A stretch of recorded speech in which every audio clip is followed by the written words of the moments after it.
Fire है तू, fire नहीं, वाइल्ड फायर है। হ্যালো ফ্রেন্ড, চলে এসেছি নতুন একটা ভিডিও নিতে। এই ভিডিওতে আমি বলবো পুষ্পা 2 দ্য রুলস এর ট্রেলার রিভিউ করব আমি। তো তোমাদের কেমন লাগলো অবশ্যই তো একটা কমেন্ট করে জানাবে, একটা লাইক দেবে, চ্যানেলটা সাবস্ক্রাইব করবে। তো আগে তো আমি বলবো যে পাটনাতে লোকের কি ভিড় হয়েছিল, মানে আমি ভাবতে পারিনি যে এত লোক আসবে। মানে এটা আশা করেছিলাম লোক আসবে, মানে মাথায় শুধু মাথা, মানে একদিকে যে পোলগুলো রয়েছে পোলের উপর উঠে দাঁড়িয়ে যাচ্ছে।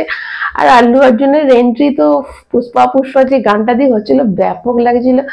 এবং তারপর তো ট্রেলার রিলিজ করলো এবং দেখো টি সিরিজে শুধু হিন্দিটাতে এখন অব্দি তো 28,94,000 মতো মানে ভিউজ হয়ে গেছে এবং 4.1 লাখ হচ্ছে লাইক পড়ে গেছে। শুধু এটা এত ভাষা আলাদা আলাদা জায়গায় রিলিজ করেছে বলে, নাহলে যদি এটা একটা জায়গাতেই রিলিজ হতো এবং যদি আমি বলেছিলাম যদি চেঞ্জ করা যেত এর ল্যাঙ্গুয়েজ, তাহলে এটা কিন্তু মানে এখনই রেকর্ডসটা ভেঙেছে। সবে 1 ঘন্টা কিন্তু হয়েছে। এবার আসি ট্রেলারটা আমার কেমন লাগলো। মানে ট্রেলারটা কি বলবো, মানে এত কাট আছে ট্রেলারটায় এবং প্রত্যেকটা কাটে কিন্তু আল্লু অর্জুনের এন্ট্রি আছে, প্রত্যেকটা কাটে আল্লু অর্জুন আছে।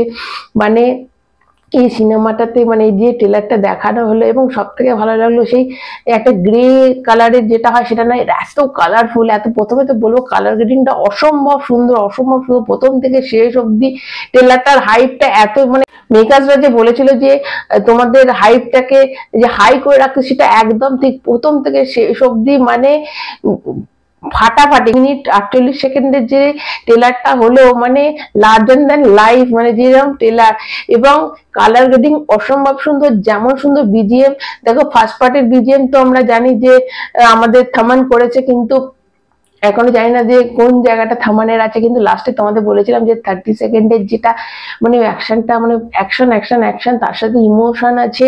তোমরা কতজন লক্ষ্য করেছো কিনা জানি না যে মানে একটা জায়গায় কিন্তু একটা চন্দন কাঠের পুরানো দেখাচ্ছে, মানে চন্দন কাঠে কেউ পুড়ছে, পেছনে প্রচুর ছাতা নিয়ে লোক দাঁড়িয়ে আছে। ওই জায়গাটা কার হচ্ছে সেটা এখনো জানা নেই, তবে মানে চন্দন কাঠে একজনকে পুরানো হচ্ছে। এবং আমি তোমাদের বলেছিলাম যে এবারে কিন্তু যে পুষ্পার যে ওয়াইফ আছে তাকে নিয়ে কিন্তু তার কিন্তু ক্যারেক্টারটা বড় করে দেখানো হবে এবং তার জন্য কিন্তু পুষ্পা এবারে শুধু মানে ঝুঁকেগা নেই যে বলে, এবার কিন্তু সে ঝুঁকবে এবং সেটা দেখাচ্ছে যে ওর জন্য একটা মারপিট আছে, ওকে পড়ে গেল, জলে পড়ে গেল। তো এরকম একটা মানে কিছু একটা দেখানো হবে যে ওর ক্যারেক্টারটা কিন্তু এবারে খুব বড় করে করা হবে। এবং যেটা বলছে अपने भाई को की सुने तो क्या होता है, पूरी दुनिया को दिखाएगा।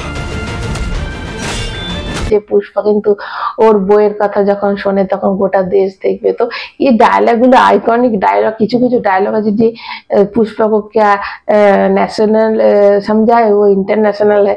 তো এইগুলো সব ডায়লগের কোনো তুলনা নেই, বিজিএম এর কোনো তুলনা নেই এবং কাটগুলো এত সুন্দর কাট, কোথাও মনে হচ্ছে না মানে এই একটা দেখা যায় তার সাথে অন্য, তার সাথে একটা অন্য, মানে কিন্তু তোমরা সিনেমাটাকে বুঝতে পারবে না, এত সুন্দর। আর ফায়াদ ফাসিলের যে এন্ট্রিটা দেখো আর দি ওয়ান, ওটা তো দারুণ লাগলো। এবং ফায়াদ ফাসিল যে একদম ভিলেন, তার যে একটা এন্ট্রি ওটা তো মানে ব্যাপক আছে। এবং লাস্টে যেটা দেখালো বুম করে, ওটা তো মানে অদ্ভুত সুন্দর, মানে দারুণ।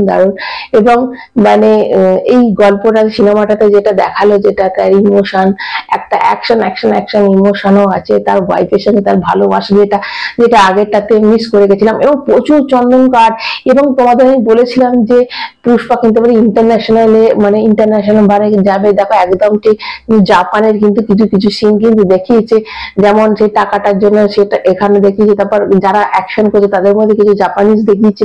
তো জাপানের একটা কানেকশন থাকবে, জাপানে যাবে এবং পুষ্পার যে চন্দন কাঠ এবার বোধহয় জাপানের মানে রপ্তানি করা হবে, যেটা আগেরটাতে 10টা ট্রাকের ব্যাপার ছিল। এখানে তো হিউজ মানে চন্দন কাঠের উপর দাঁড়িয়ে একটা সেই অ্যাকশন একটা গাছের সাথে রাখা আছে। মানে কি বলবো, মানে এই যে এত কোটি টাকা খরচা করতে যে কতদিন টাইম লেগেছে এবং বারবার যারা নতুন করে রিটেক করে সিনেমাটাকে করছে, এই জন্য মানে কি ট্রেলার এসেছে, এই ট্রেলারের পর কি হাইপটা পারবে ভাবতে পারছো? পুষ্পা মতলব ব্র্যান্ড। মানে এখনই ইউএসএ তে এই অবস্থা, এখন গোটা মানে আরো আরো তো বাইরের অনেক কান্ট্রি বাকি আছে, আমাদের ইন্ডিয়া বাকি আছে, তো ওভারসিজের তো কোনো কিছুই হয়নি, শুধু ইউএসএটা হয়েছে, তাতেই 8 কোটি টাকা। তো এবার কোন জায়গায় পৌঁছে যাবে। এবং ট্রেলারটা আমি বলবো মানে যেমন কালার গ্রেডিং, তেমন বিজিএম, তেমন প্রত্যেকের সিনগুলো, মানে আল্লু অর্জুনকে একটা জায়গায় দেখলাম চুলটা একটা কাটা, একটা জায়গায় চুল রয়েছে, তো ওই জায়গাটা আমার ওটা আল্লু অর্জুনই মনে হলো। এবং গলা একটা জুতোর মালা পরে আছে, মানে যত ওর ওয়াইফের জন্য কিনা যায় না, ওখানে একটা কোথাও ওর সেই নাচটার পর বোধহয় কিছু একটা হবে। তো ওটা আমি ডিটেলস অনেকবার দেখলাম, মানে একবারে কিন্তু এটা হচ্ছে না, 10-12 বার করে তোমাকে ট্রেলারটা দেখলে তবে তুমি একটু করে বুঝতে পারবে যে কত কিছু এলিমেন্ট আছে একটা গল্পের মধ্যে। এবং ফার্স্ট পার্ট মানে পুষ্পা 1-এর সঙ্গে পুষ্পা 2 এর মানে আকাশ আর পাতাল, মানে কোথায় পুষ্পা 1 ছিল আর কোন লেভেলে নিয়ে গেছে পুষ্পা 2, মানে এরকম যে বলেছিল এটা একদমই ঠিক, যে কোন জায়গায় মানে ট্রেলারটা যদি এই হয়তো পিকচার তো আমি বাকি হ্যাঁ। তো এই হচ্ছে আমার লাগলো। তোমরা যারা ট্রেলার দেখেছো অবশ্যই এটা কমেন্ট করবে যে তোমাদের কেমন লাগলো, এবং যারা নতুন তারা চ্যানেলটা অবশ্যই সাবস্ক্রাইব করবে, একটা লাইক অবশ্যই দেবে। এখন আমাদের টাটা।